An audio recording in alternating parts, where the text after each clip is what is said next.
বন্ধুরা, চিনি কি পারলো ভগবানের ইঙ্গিত বুঝতে? কি করবে চিনি জানতে হলে স্কিপ না করে পুরো ভিডিওটা দেখতে থাকো। হ্যালো বন্ধুরা, আমি অনু, আপডেট উইথ অনু চ্যানেলে তোমাদের স্বাগত। আমি চলে এসেছি চিনি সিরিয়ালের আপডেট নিয়ে। চিনি সিরিয়ালে দেখা যাচ্ছে যে চিনি এরপর হেমাঙ্গিনীকে বলতে থাকে, আপনি কি সত্যিটা জানেন না? আপনি জানেন না আমি কার মেয়ে? আমি হলাম আলাপির মেয়ে, গোলাপ। আলাপি মানে আপনি কাকে ভাবতেন বলুন তো? আপনার সতীনের মেয়ে, তাই তো? তাই আপনি আমার মাকে বাঁচতেই দিলেন না। আমার মাকে কিভাবে মেরে ফেলা যায় তারই প্ল্যান বানিয়ে ফেললেন। কি ভাবলেন যে আলাপি এসে আপনার সমস্ত সয় সম্পত্তি কেড়ে নেবে, তাই তো? তাই যেদিনই আলাপির বিয়ে দেওয়ার ব্যবস্থা করেছিল কর্তাবাবু, সেদিনই আপনি আলাপিকে এই পৃথিবী থেকে সরিয়ে দিলেন। তাই এখন চাইছেন আমাকে সরাতে। তাই আপনি প্ল্যান করছেন কি করে আমাকে সরানো যায়। তবে যদি এই কাজটা করতে আসেন, আমি কিন্তু ছোট মালিককে গিয়ে সমস্ত সত্যি জানিয়ে দেব।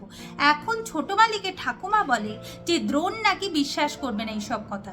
চিনি বলে কিভাবে বিশ্বাস করবে সেই পথও আমার জানা আছে, যে ডক্টর ম্যাডাম আমার ভেতর থেকে এই কথাগুলো বার করেছে, তিনি বললেই ছোট মালিক বিশ্বাস করতে বাধ্য। এখন হেমাঙ্গিনী ভাবছে কোনোভাবে আমি চিনিকে দমাতে পারছি না, চিনিকে থামানোটা খুবই কষ্টকর হয়ে উঠছে। তাই হেমাঙ্গিনী চিনিকে বলে, তুমি যদি বেশি বাড়াবাড়ি করো চিনি, তাহলে তোমার বাবা ভূতনাথের অবস্থাও তোমার মায়ের মতো হবে। তুমি কি সেটা চাও? চিনি খুব ভয় পেয়ে যায়। এরপর তারা বলে, শোনো চিনি, দ্রোণের বিয়ে হয়ে গেলেই তুমি রাতের বেলায় এই বাড়ি ছেড়ে বেরিয়ে যাবে। যদি তুমি এটা না করো তাহলে বাবার মৃত্যু নিজের সামনেই দেখতে হবে। আর সেই ছাই নিয়ে যদি তুমি দেশে ফিরতে চাও তো ফিরতে পারো, দেখে নাও তুমি এখন কি করবে। এখন চিনি ভয় পেয়ে বলে যে ছোট মালিকের বিয়ে হওয়ার সঙ্গে সঙ্গে আমি রাতের বেলায় পালাবো। এইদিকে মণিমা মানে হেমাঙ্গিনীর দিদি বলে, শোনো চিনি, তুমি না আমায় খাবার দেবে, না তুমি আমার ঘরে থাকবে, তুমি প্রমিলার ঘরেই থাকবে, এইটা যেন তোমার খেয়াল থাকে। এখন চিনি গেছে নীলমাধবের কাছে আর জানতে চাইছে যে সে এখন কি করবে। ঠিক তার আগেই দ্রোণের মা এসেছিল নীলমাধবের কাছে, তার পায়ে সিঁদুর ছুঁয়ে বলতে থাকে, আচ্ছা ভগবান, আমার ছেলের জীবনটা কি এরকম ভাবেই শেষ হয়ে যাবে? এই অপালা তো আমার ছেলের জীবনটা শেষ করে দেবে, আমার ছেলে সুখী হতে পারবে না। ঠিক সেই সময় ছোটকা এসে দ্রোণের মাকে বলে, এইরকম ভাবে বসে থাকলে তো আর কিছু হবে না, নারীর শক্তিটাকে জাগ্রত করো, ভাবো ছেলের জীবনটা কি করে বাঁচাবে। আমিও চাই না যে অপালার সাথে দ্রোণের বিয়ে হয়ে দ্রোণের জীবনটা নষ্ট হয়ে যাক। আমিও চাই চিনি দ্রোণের বউ হয়ে আসুক। তাই বলছি চলো আমরা দুজনে মিলে কোনো একটা প্ল্যান করি, যাতে এই অপালার সাথে দ্রোণের বিয়েটা আটকানো যায়।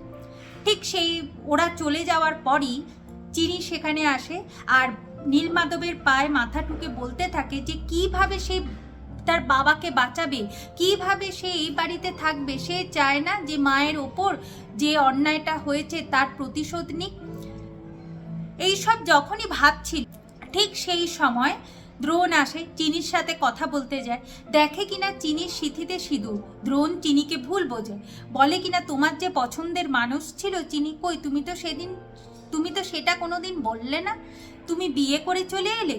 চিনি তো শুনে অবাক, চিনি তো কাউকে বিয়েই করলো না, কারণ চিনি যে ভালোবাসে একমাত্র দ্রোণকে, ওই ছাড়া আর কাউকে সে ভালোবাসতে পারবে না। এরপর চিনি নিজের সিঁথিতে হাত দিয়ে দেখে যে তার সিঁথিতে সিঁদুর।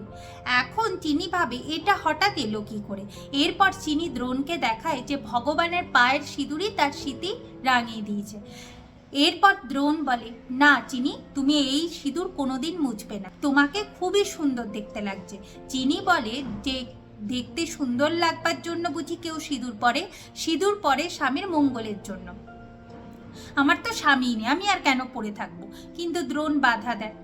এরপর চিনি ভাবতে থাকে যে ভগবান তুমি কি ইঙ্গিত দিতে চাইছো? তুমি চাইছো ছোট মালিককে বিয়ে করে এই বাড়িতে থেকে যেতে? আর ঠিক তো, ছোট মালিক তো আমার বাবাকে আগলে রাখতে পারবে, তাহলে কি আমার এটাই করা উচিত? তুমি কি এই ইঙ্গিতই আমায় দিচ্ছ ভগবান? আমি কি এটাই করব?